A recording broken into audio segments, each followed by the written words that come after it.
Le patron de Total lui aurait dit « Tu sais, moi, le changement climatique, ça m'empêche de dormir, mais qu'est-ce que tu veux que j'y fasse ?» Est-ce que vous croyez encore aux COP?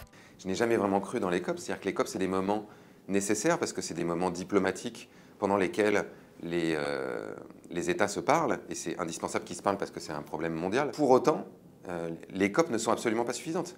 Pour que les COP marchent, il faudrait que les gouvernements soient prêts à prendre des mesures qui sont vraiment drastiques de transformation de nos économies.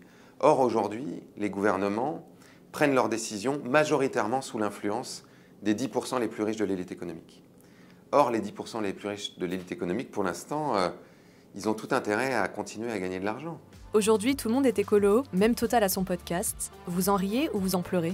Le patron de Total, en fait, je raconte ça dans les chroniques de la lutte enchantée qu'on a publié chez Actes Sud, je raconte une anecdote qui est que j'ai une amie que je ne peux pas nommer qui a rencontré Patrick Pouyanné à un sommet, et Patrick Pouyanné lui aurait dit « Tu sais, moi, le changement climatique, ça m'empêche de dormir, mais qu'est-ce que tu veux que j'y fasse tant qu'il y a de la demande ?» C'est-à-dire qu'il fait peser la responsabilité du changement climatique sur le fait que les gens veulent de l'essence. Mais en fait, les gens veulent de l'essence parce qu'ils n'ont pas le choix. Parce qu'ils sont nés dans un monde où l'urbanisme a été fait de telle façon qu'ils ne peuvent pas se passer de leur voiture dans tout un tas de cas, s'ils n'habitent pas dans des grandes villes.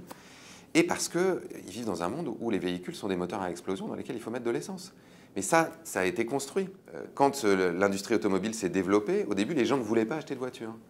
Ils avaient tendance à prendre le tramway. À tel point que les compagnies automobiles ont dû attaquer en justice les compagnies de tramway pour concurrence déloyale et pour finalement développer la publicité et créer du besoin là où il n'y en avait pas forcément. Donc vous voyez bien à quel point cette idée que c'est toujours nous les coupables dans cette situation est extrêmement vicieuse et totalement fausse. 10 ans après les accords de Paris et la sortie du film Demain, c'est quoi la prochaine étape? Nous, on est en train de préparer un film sur la démocratie, donc pour moi, c'est ça la prochaine étape. Donc moi, ce qui me fait rêver aujourd'hui, c'est un monde où chacun d'entre nous participe à décider comment le monde dans lequel on vit va être organisé. Et qu'on ne soit plus simplement des esclaves d'un système qui nous envoie au boulot tous les jours pour faire tourner la machine économique et essayer comme on peut de payer notre loyer et nos factures. C'est pas une vie, ça.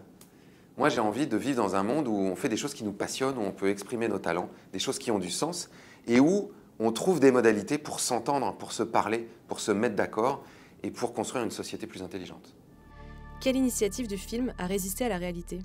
Il y a énormément d'initiatives qui ont prospéré. Si on pense par exemple à ce qu'on a filmé à Copenhague, où on montrait en fait comment la ville s'était transformée d'une ville pour les voitures à une ville pour les piétons et les cyclistes. Aujourd'hui, Paris est la première ville cyclable d'Europe. Le trafic routier a chuté de 50% ces 10 dernières années. La pollution de l'air a chuté de 50%. Et ça n'est pas la seule ville qui a emprunté ce chemin. Aujourd'hui, est-ce que vous vous sentez en colère? Donc oui, je suis très en colère. Et à la fois, je sais que cette colère, il faut la transformer dans quelque chose de constructif qui permette de mettre notre énergie au bon endroit. Et encore une fois, de bâtir un monde dans lequel on a envie d'habiter. Moi, c'est ça qui me tient. Mais moi, j'adorerais aller chercher mes légumes dans une petite ferme sublime à côté de la ville où j'habite et que en fait, le territoire soit mité de tout un tas de petites fermes qui n'utilisent pas de pesticides, qui n'utilisent pas d'engrais, qui sont magnifiques, qui font revenir la biodiversité. Moi, j'ai envie de vivre dans une ville où justement on peut marcher, faire du vélo et où il y a beaucoup moins de pollution de l'air et où ça coûte moins cher. C'est ça qui est fou. Une vie plus écologique, c'est une vie qui nous coûterait moins cher. Un mot pour conclure? Je pense que quand on va se coucher le soir ou quand on se lève le matin, si on se sent intègre avec nos convictions, on vit plutôt mieux que si on est des espèces d'escrocs qui tâchons de tirer notre épingle du jeu et de gagner le plus d'argent possible à n'importe quel prix.